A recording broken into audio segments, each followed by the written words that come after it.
योगी आदित्यनाथ महाराष्ट्रात प्रचारादरम्यान देत असलेल्या बटेंगे तो कटेंगे या घोषणेला पंकजा मुंडे यांनी विरोध दर्शवलाय।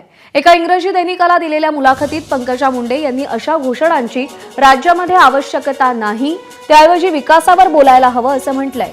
आपण केवळ त्या पक्षात आहोत म्हणून समर्थन करणार नाही असंही त्या म्हणतायत। याआधी अजित पवारांनीही बटेंगे तो कटेंगे या घोषणेला विरोध केला होता।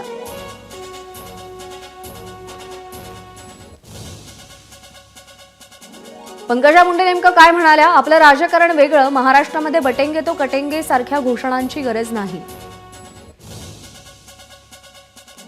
आपण केवळ त्या पक्षाची म्हणून याचं समर्थन करणार नाही, केवळ विकासावरच बोलायला हवं। आदित्यनाथांनी त्यांच्या राज्यात वेगळ्या संदर्भात ही घोषणा दिली, याचा राज्यात वेगळा अर्थ काढला जातोय। या घोषणेचा अर्थ मोदीजींनी जात धर्म न पाहता सर्वांना समान न्याय दिला असा आहे। योगायोगानं मोदीजींनी तेव्हा एक है तो सेफ है ही घोषणा दिली होती। त्याच घोषणेचा वेगळ्या पद्धतीनं केलेला हा उल्लेख आहे। एबीपी माझा, उघडा डोळे बघा नीट।